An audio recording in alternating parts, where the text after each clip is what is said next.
again, people are going to make excuses for Jayson Tatum in Boston. And there's a quote that my sister loves from Taylor Swift. I'm going to pull a page out of my sister's book here.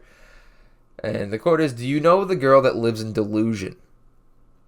I know plenty of girls that live in delusion, but I also know a ton of Celtics fans that do as well.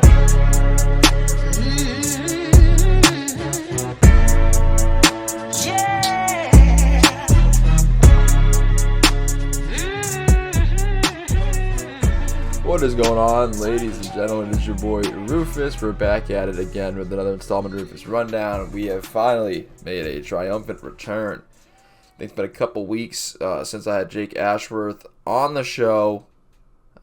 Obviously had finals, stuff like that to finish up college. 1 semester left for myself, so weekly installments will now be making a return. Daily content will be a thing with clips and social media posts and such as well too.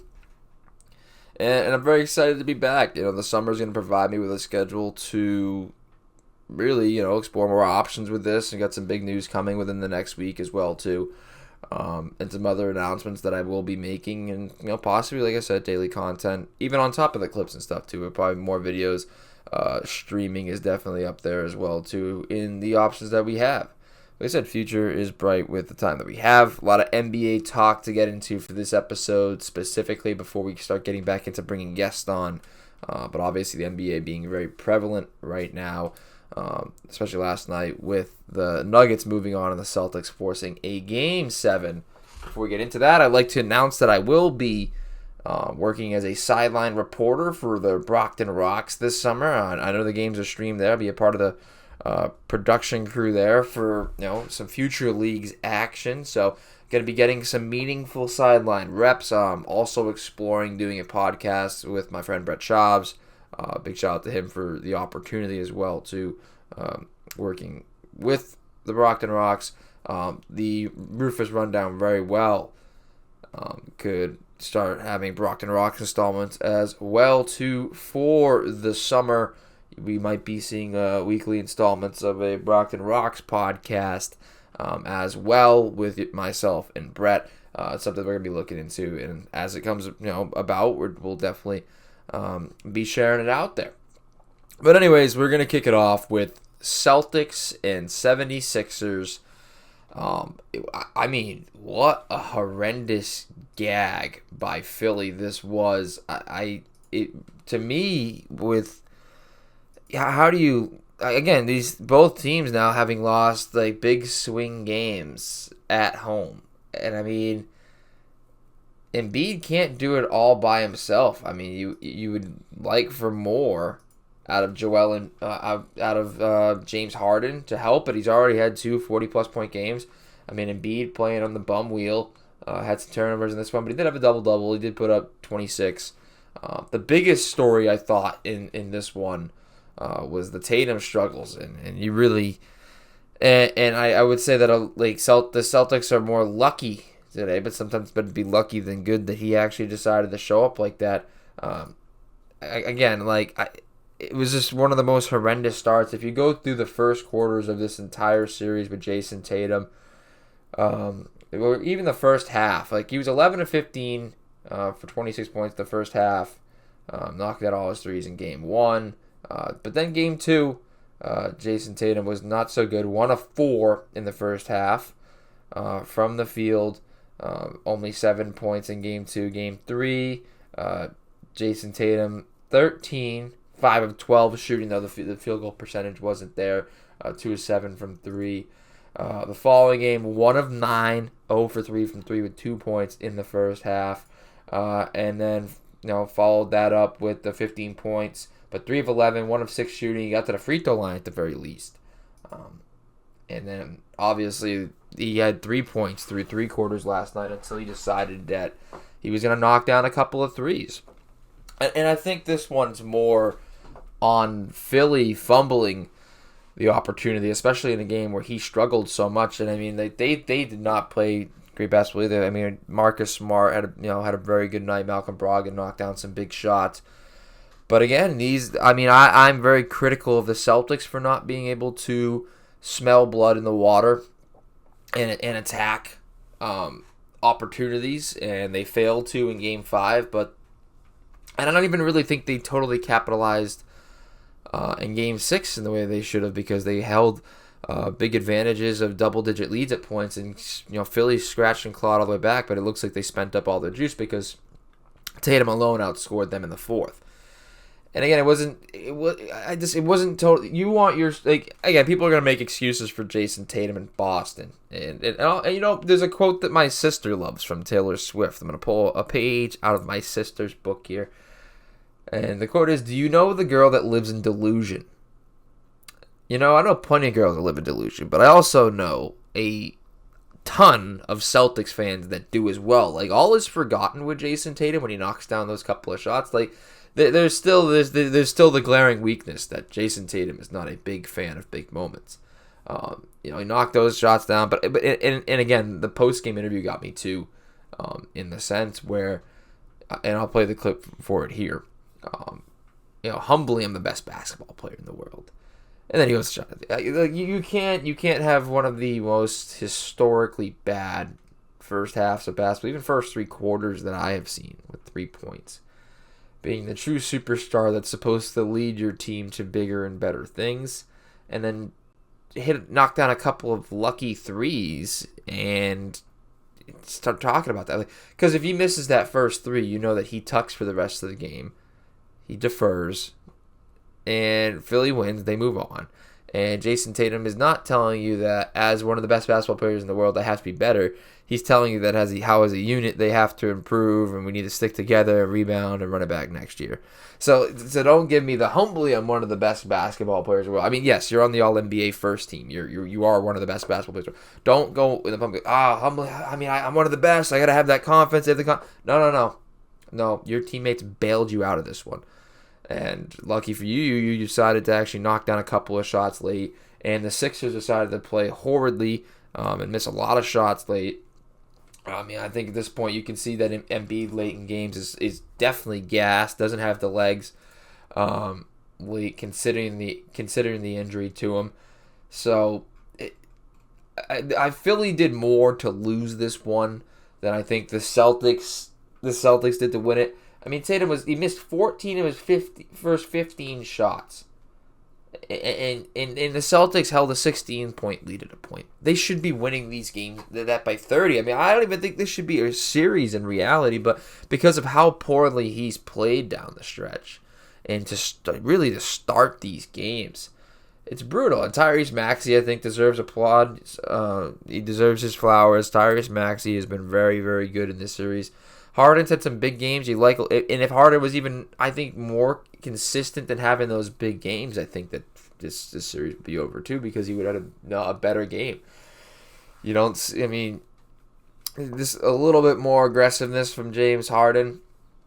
Again, when they're in a good flow, yeah, it's a different Philly team. Doc Rivers now historically just could blow another 3-1 lead. It's been over a decade since he's been past the second round, and that was when he was coaching the Celtics. It doesn't look good for Philly going back to Boston, but then you would say the same thing in Game 5, that the Celtics regained home court advantage and should have won in Game 5, went up 3-2, and it should have been over in 6 and won in Philly. But that's not the case, because Boston teams too. I didn't have the chance to hop on here and talk Bruins. We had the preview, and I'm hoping to do a Stanley Cup preview with the same guys that we did the playoff preview with.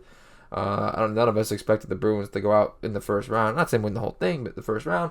Again, they were up 3-1. Game 5 at home. The Celtics weren't up 3-1. It's 2-2. But still, these Game 5s at home, these big swing games, chances to end series or to really take command of them, and these Boston teams have no interest in winning them. They look the energy wasn't there, and again, I still don't think there was a true do or die feel to the Celtics last night. It kind of just feels like Philly kind of just gave it away. I think the lineup change by Mazzulla was a strong choice to go with Robert Williams. I think that was a good call, but again, I don't have this overwhelming feel, but I don't have it from the Sixers either because they can't smell blood in the water. It's almost like hot potato with this series of, oh no, I don't want to go to I don't want to go to the conference finals. You go to the conference finals. No, you go to the conference finals. It seems like the teams are doing more to push away a conference finals appearance and a chance for the Celtics to go back to the finals as opposed to really taking it over. Now we might see something different in Game 7 with the Celtics like they did last year a lot with Milwaukee. We very well might see the Celtics take over and blow out the Sixers in Game 7 because it's heartbreaking to lose at home the way they did. But again, if Jayson Tatum continues to play this poorly, and again, he hits the shots and they matter, and people are going to forget about it. It's delusional to forget about it and just be like, oh, Tatum is a clutch basketball player. It's not. No, he's not. He's not a clutch basketball. He has not proven to me yet that he's a clutch player. Those shots, they do not. He's had some bigger shots in the series, those included, but like there's something about just commanding that respect throughout games and having bad games. Like I think Embiid had a bad game.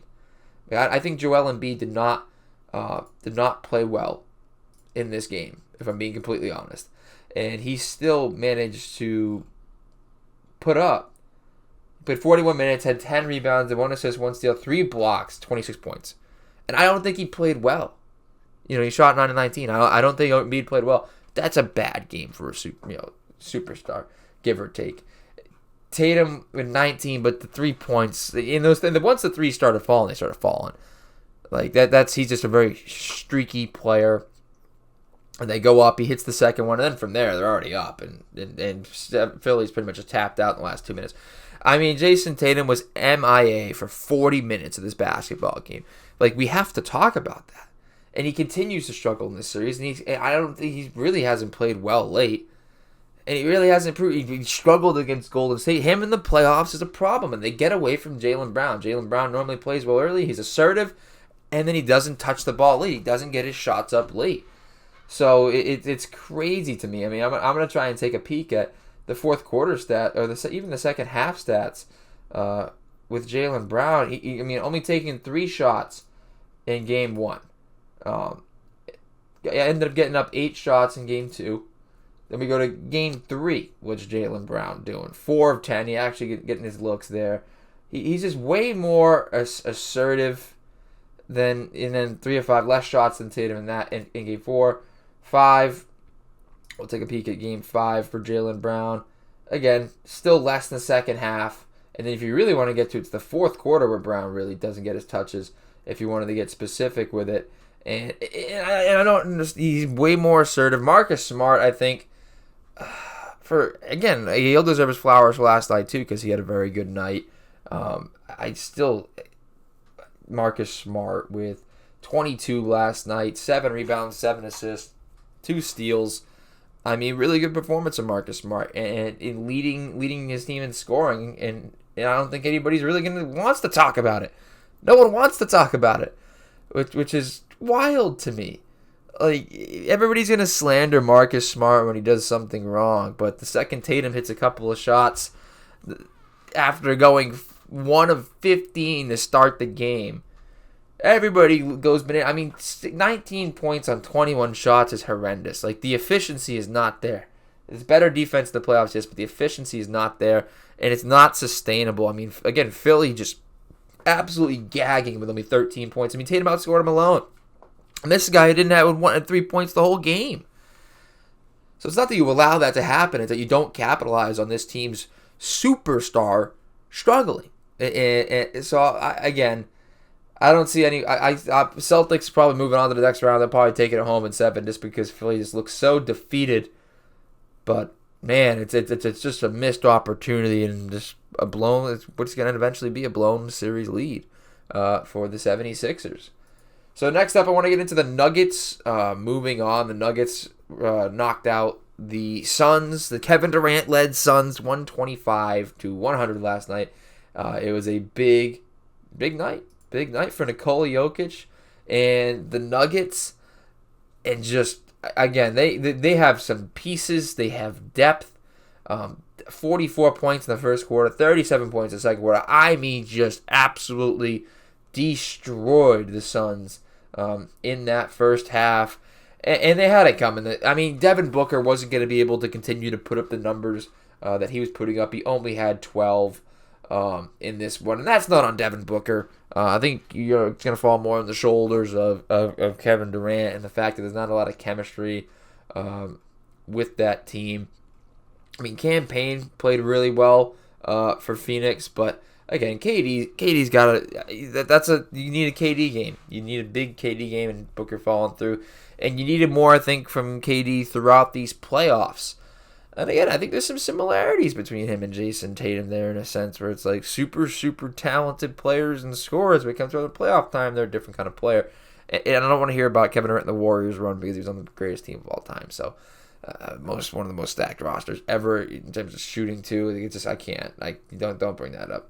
But yeah, let me finish. He's shooting like averaging 36 on 60% before Game 6. Devin Booker for the postseason, which is just incredible. The run that he's been on. He really. And I'll give him his flowers. I haven't been a true Devin Booker guy. He doesn't play a lot of defense, and I'm not a huge fan of Devin Booker in terms of I think he's one of those guys that talks when he's up. He doesn't talk when he's up.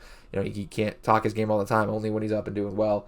Like I said, only 12 last night, and they make this move for Kevin Durant in the offseason. I'm sorry, I should say the trade deadline. And we'll see what the moves they'll make in the offseason to surround him. But again, Kevin Durant, second round exit, it certainly affects. Again, I think this is going to continue to affect his legacy and plague him. That he's the only true success he has is the Warriors, and he hasn't been the same kind of player since he left OKC. I mean, he's been surrounded with MVPs. I mean, he had James Harden, he had Russell Westbrook, he said Kyrie Irving, he said there's countless names that he's played around, and the only ones he can make it work with were the team that had already proven they can make it work without him. And he left to go there. So, and again, you got his legacy comes into question here. A lot of pressure on KD. I mean, I think they were better off with Chris Paul being hurt. I don't even think he made that much of a difference.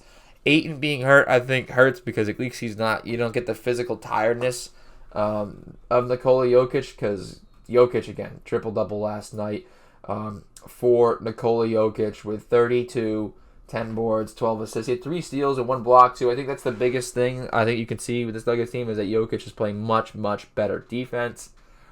21 from KCP. That's a guy who's been there, who's played in some big moments. Bruce Brown's been really, really good. Plus 26, plus minus in that game. Michael Porter Jr. didn't have a great game, but again, he's another very isolated scorer, very good shooter.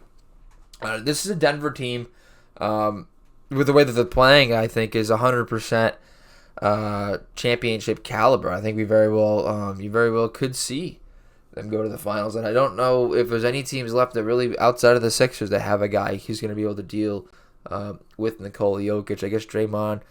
I don't really think even your best could, regardless of who you have or who's healthy. I just don't think anybody's dealing with Nikola Jokic at this point. I think he's coming to his own. I think they might have got the MVP wrong here. They might because even Embiid's been playing hurt, and the stat line doesn't totally support the impact he's had in the game. He really hit some big shots. He just needs a little bit. He's someone else to pick up the slack, and Harden again is so hit or miss with that. But defensively, I think Embiid has been absolutely dominant. I think that's the big thing with Embiid. That would be a big matchup in the finals if they were to get there.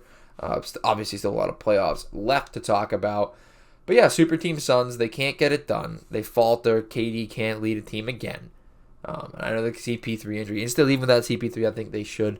For Kevin Durant, as good as you are, you should be able to compete better in that series. But Jokic just overwhelming. Even for as overwhelming as I think Devin Booker was at his points, they kind of let him do his thing and they stopped everybody else. You need more from Kevin Durant in that series. You absolutely need more from Kevin Durant in this series. And you don't get it. But you do get it from Nikola Jokic. I mean, he had 50 points at a point in this series, 50-plus game. He's on another world of basketball or not. I mean, sometimes you run into the hottest hand, and I think Nikola Jokic right now might just be that hottest hand for the Denver Nuggets and for the NBA as a whole. I mean, you're going to have this grudge match out there that I think is going 7 with the Lakers and the Warriors. You're going 7 with Philly. Boston, you very well might be going 7 with the Knicks in Miami. But they're set. They're resting up now, and he just played at such an incredibly efficient level. I mean, he has the 32 last night. He doesn't even have to hit a three. Knocking down his free throws. He's just a unicorn type of player, and really fun to watch. There's been some really entertaining basketball this postseason. I think more importantly with the Denver Nuggets, how entertaining it is has been to watch them. I've also really liked and enjoyed watching the Warriors as well. The Warriors series. The Lakers play a different brand of basketball, but the Warriors are at their best. I think they're one of the most entertaining teams to watch in the NBA. On the East, it's just East basketball, I guess. New York and Miami, has been okay. Watching Jimmy Butler do anything at a high level, really, really good. He's one of the hottest players in the league as well. Jalen Brunson finally decided to reemerge, so we can segue into that Knicks game. 7:30 tonight, Knicks Heat, Game 6. Can Brunson carry again? Because he had almost a 40-point game, 30 plus with over 7 rebounds, 7 assists. I think 9 assists, 7 boards. Again, it's not as entertaining, and I don't know what to think of this here. The Heat are an 8 seed, and again, I don't think they're getting the praise and love. I mean, Tatum will be. Tatum gets his. They're all over the Celtics and the higher seeds. But you have an 8 seed that's looking to make a conference finals run, and I think Miami will tonight beat the Knicks. The Knicks have to be perfect to win it the way that they do. That's the thing with the Knicks is that they have to be perfect. They have to play as well as they did with Jalen Brunson leading the way. Randall hasn't looked good at times. Only 5 rebounds from Randall. R.J. Barrett played really, really well, though. I will say that.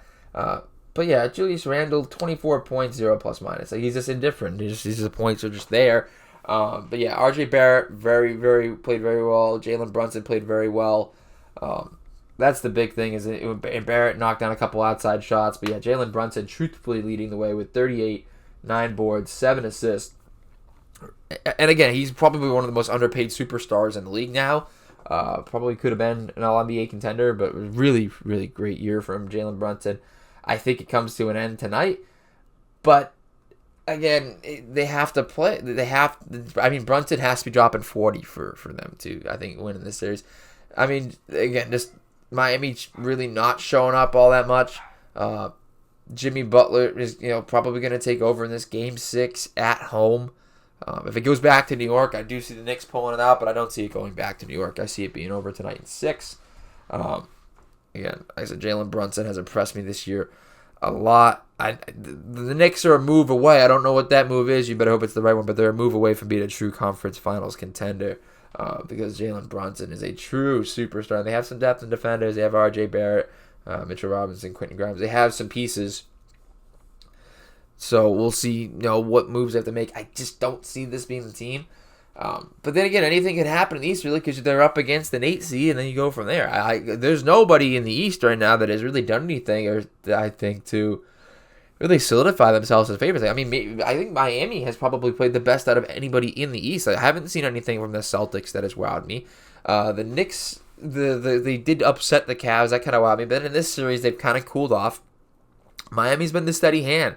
And even though the injury to Giannis happened, they have proven that it isn't completely a fluke, and how the playing game, does actually matter.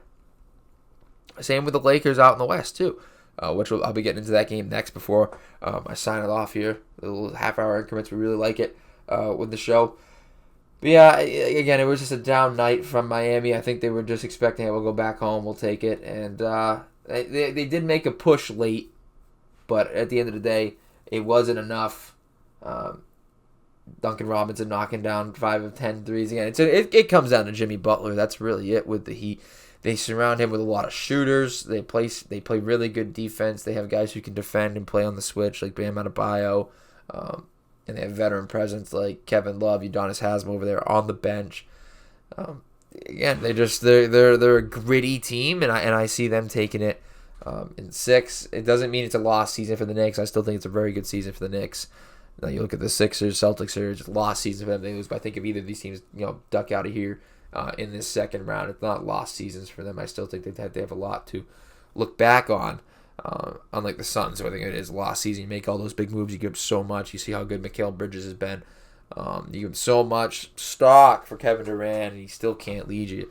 And again, that's why I don't want to hear anything about Chris Paul, because Chris Paul has been a career playoff fraud, and you can't rely on him. Anyways, you couldn't rely on him before. It was all in KD's hands, and they couldn't do it. So yeah, Knicks Heat tonight. Again, I think you just let Brunson do his thing. I think if you Randall, I'm indifferent on. I think that he changes the offense for the Knicks, changes the way that they play. Brunson played 48 minutes. I don't see him going off for another near 40-point game. I don't see R.J. Barrett shooting as well as he did and knocking down 7. I don't see R.J. Barrett playing as well as he did. And Randall is very hit or miss and hasn't been hustling. Only the 5 rebounds. I don't see it. I don't see the Knicks being able to pull it out tonight in Miami. I think that they did everything they could to extend the series at home in Game 5, but it will be over tonight, Game 6, in Miami.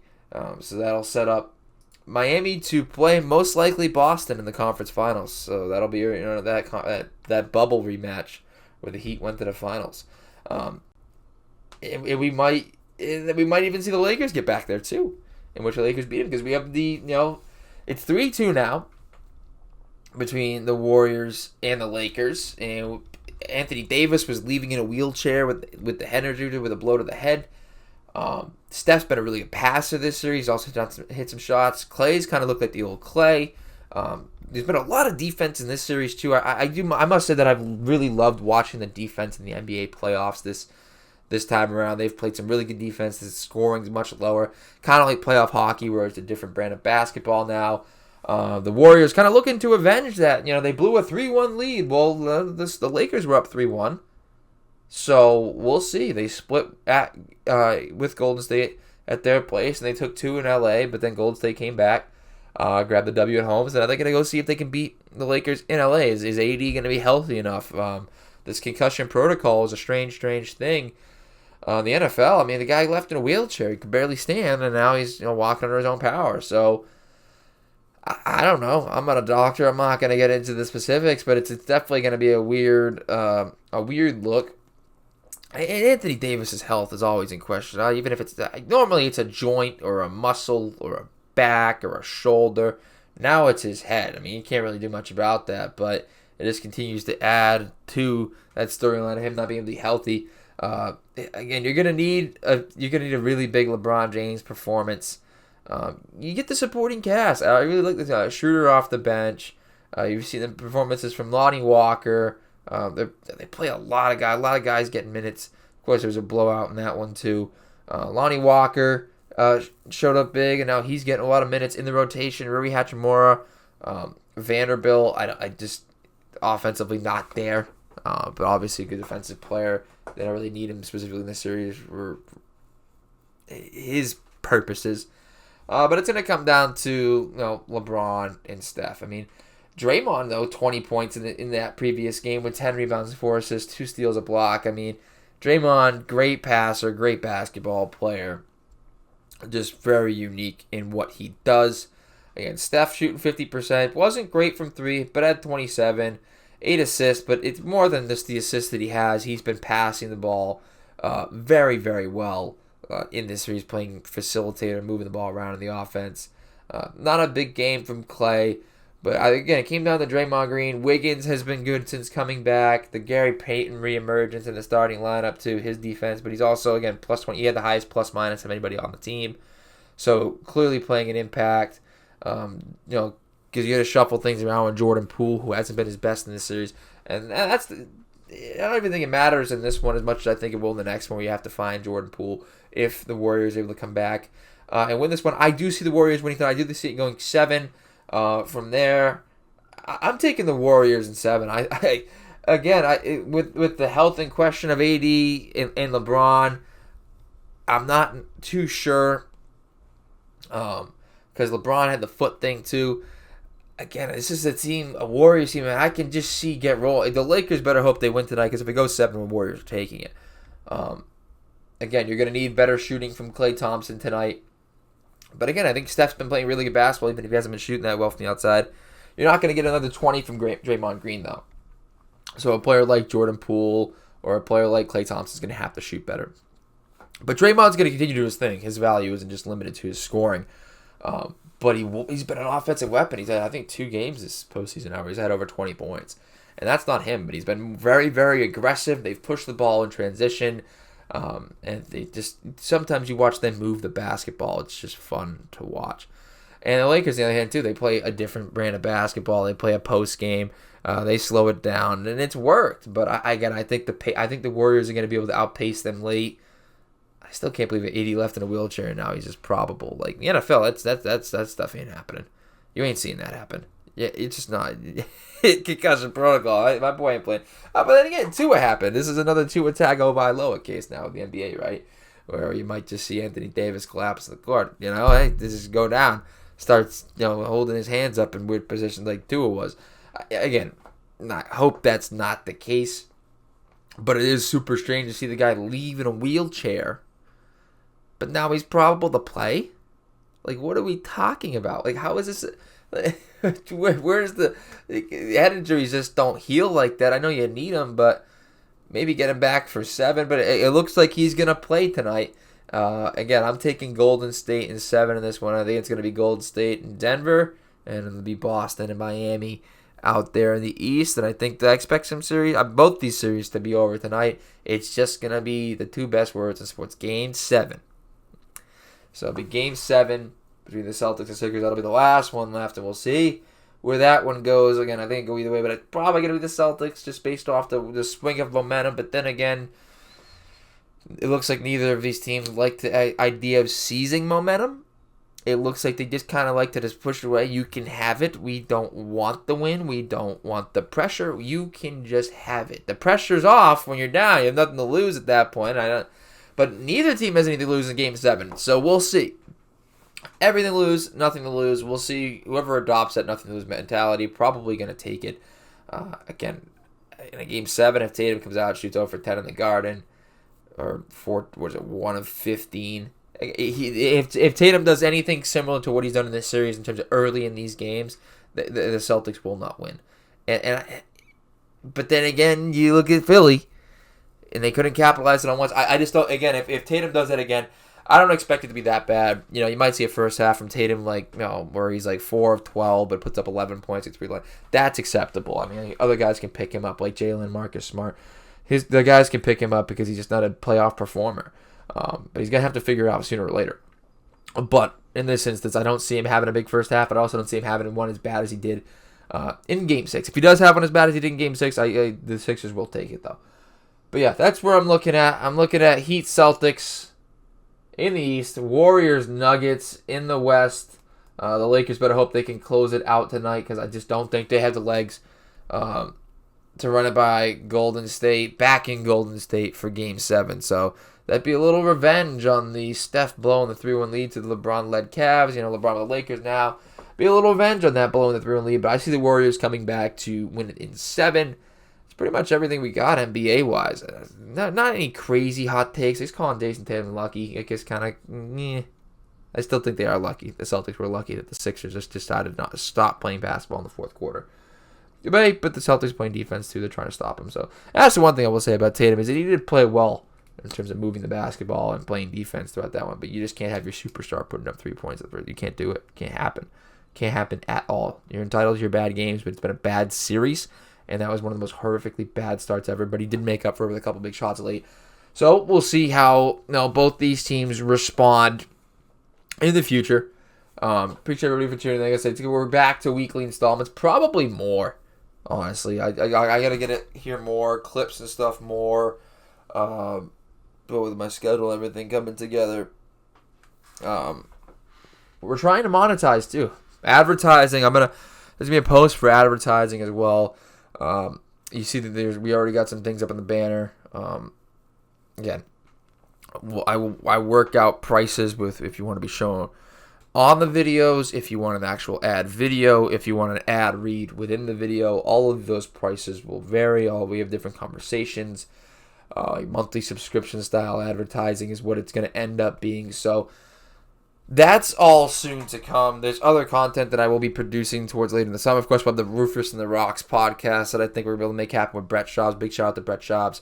But that's just where everything stands as of right now. Super excited to continue with the pod over the summer and more time. Got a couple weeks here or there. I still pretty much maintained, I think, the pace overall of one podcast a week. If you look at the episodes, episode 20, I don't even think I mentioned it. 20, certainly the highest we've ever done within one season. And I do want to start pushing for a live show too, with you guys being able to call in and doing that once a week. We'll see how that all takes off. There's some equipment I got to get. There's some things I got to do. But we got a beautiful setup here that I have put together that I can work with for that live show. So thank you everybody for tuning in. Be sure to stay tuned for upcoming episodes. I'm sure I'll be reacting post Celtics Game 7 to see where we're set for the conference finals. So I'll be reacting in a couple days. NFL schedule's out too. I got to start looking through that. Some NFL talk as well. Saints best team, NFC South, sleeper Super Bowl contenders. But thank you all for tuning in. It's been the boy Rufus. Sign off.